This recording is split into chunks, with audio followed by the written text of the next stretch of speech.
A devotee from Bihar asks Premanand Maharaj, Maharaj-ji, when you were in your youth and engaged in intense spiritual practice, what was your daily routine from morning to evening?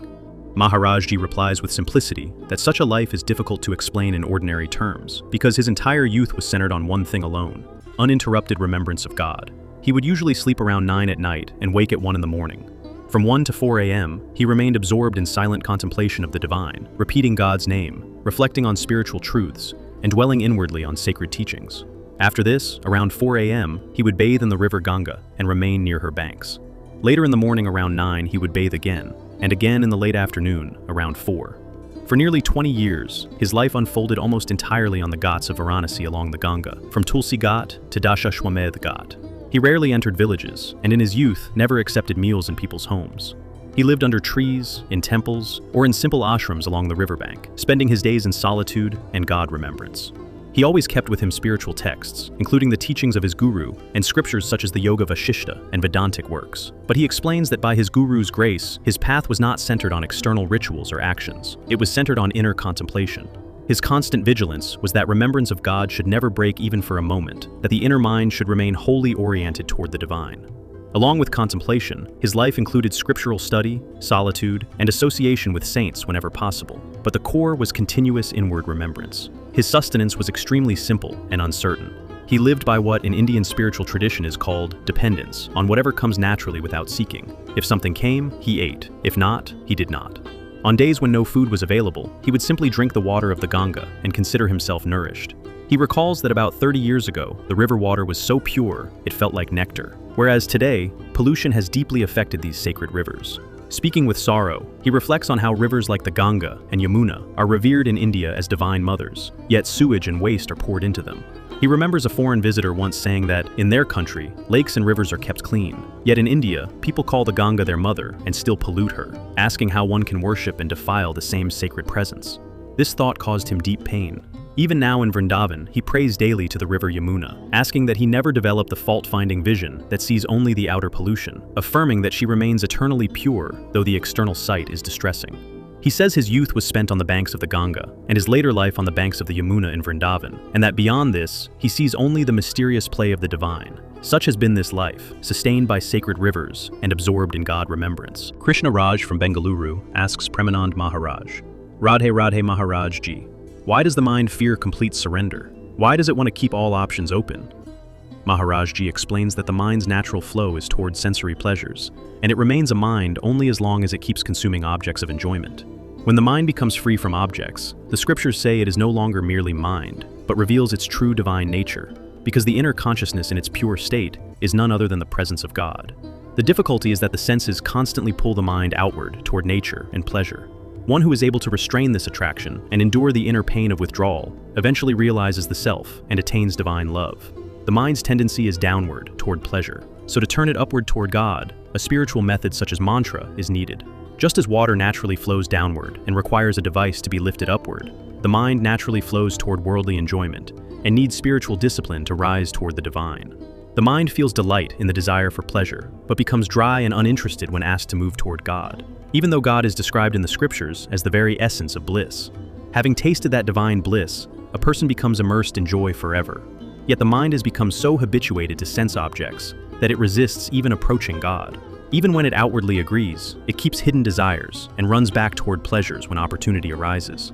For this reason, God realization appears difficult. In truth, realization itself is not difficult. What is difficult is enduring the inner friction that arises when we try to withdraw the mind from pleasures and place it in God. The mind keeps dragging toward enjoyment while we try to turn it toward the divine, and we cannot bear the burning tension this creates. Therefore, the path seems hard.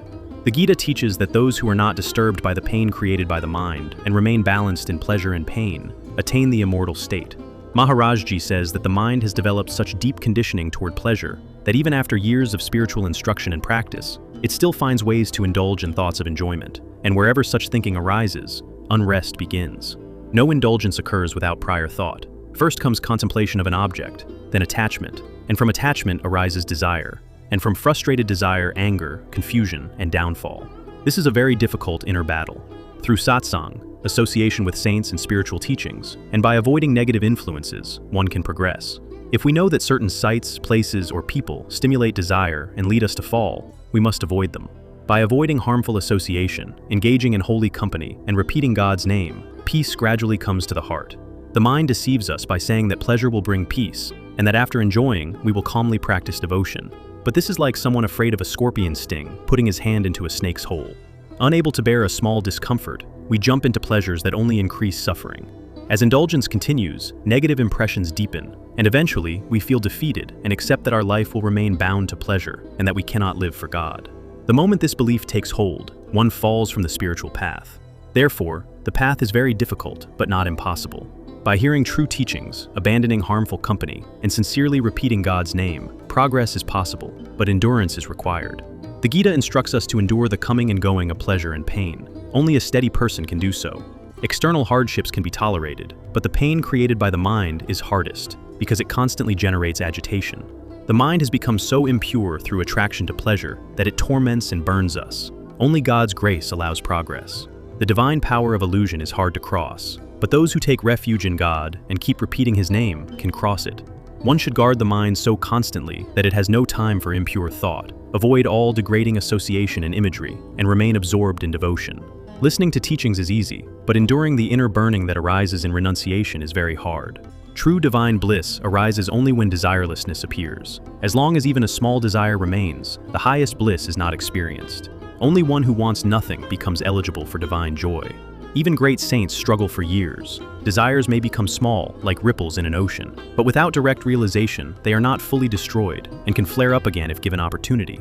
Therefore, great caution is needed, because desire is a subtle enemy that defeats even strong spiritual aspirants. The greatest protector is the divine name. If the mind is guarded day and night by remembrance of God, one is protected from faults. One must take refuge in God, keep repeating His name, and remain vigilant of influences that stimulate desire.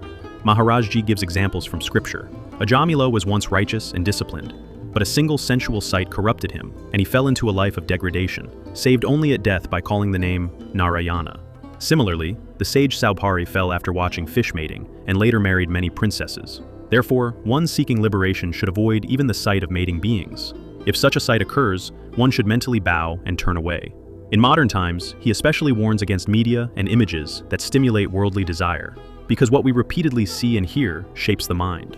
If we wish to protect the mind, we must avoid hearing, seeing, or doing anything that strengthens desire, and instead repeat God's name, keep holy company, and listen to divine stories. Gradually, over time, desire weakens. The turning point comes when longing for union with God awakens. When that longing ignites, worldly pleasures appear trivial.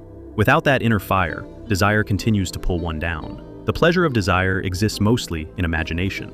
Indulgence itself brings little satisfaction and soon generates new cravings, exhausting life. Therefore, one should place the guard of God's name over the mind, remain within the protective flood of holy association, and protect one's thoughts and senses from both outer and inner negative influence. Many seekers avoid external bad company, but fall due to inner imagination and fantasy.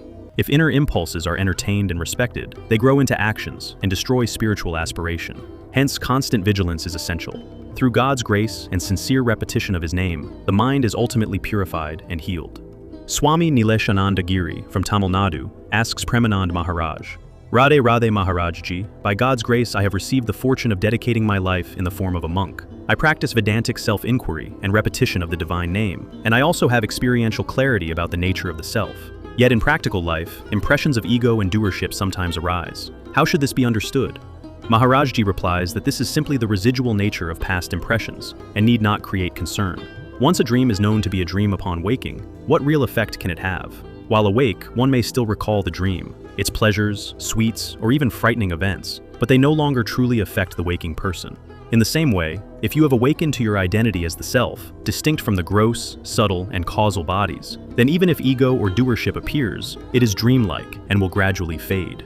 Just as after waking the influence of a dream is strongest at first, weaker after an hour, and almost gone by evening, so too, after realization, the lingering impressions may appear for some time until fully dissolved. This is why even great realized beings remain continuously engaged in meditation and inner absorption, not wasting even a moment. Maharaj Ji shares an incident about a 95-year-old realized saint, Swami Omkarananda Saraswati, whom he once observed at 4 in the morning while an attendant was helping him put on a sweater. The attendant said he would put on another sweater after an hour, but the saint replied, "Then place it in my awareness now that I will wear it after an hour. Why not do it now?" The remark seemed simple, but revealed extraordinary subtle vigilance. Even a small future action was consciously held in awareness. Such a realized master still guarded the movement of his mind with care. Similarly, the revered Saint Udiya Baba, though established in realization, would sit in meditation for 18 hours a day.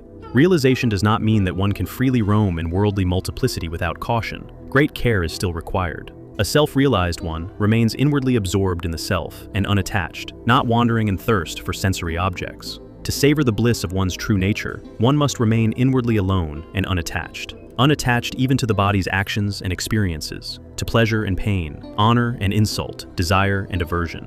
All such experiences belong only to the unfolding of destiny. You are merely the witnessing consciousness and need not identify with them.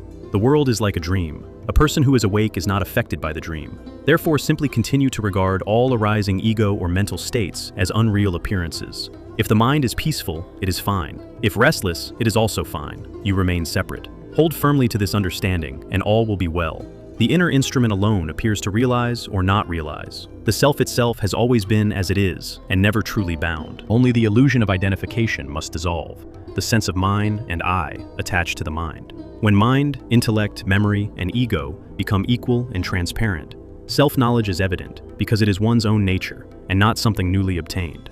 We were never bound, are not bound, and will never be bound. Only delusion appeared. By divine grace, that delusion ends.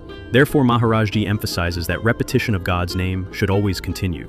Even the highest sages constantly repeat the divine name. It keeps the senses aligned with truth and prevents negligence. One should never think, I have realized, so I may act freely, because that leads to downfall through renewed illusion. To remain free from delusion, one should live in solitude or in the company of spiritually equal realized beings, whose understanding and practice are harmonious. Association with differing mental tendencies can create distraction. Deep solitude and non-attachment greatly support abidance in the self. Before realization, a seeker should avoid large gatherings and social complexity, remaining inward and detached. After realization, the realized one plays in the self without disturbance.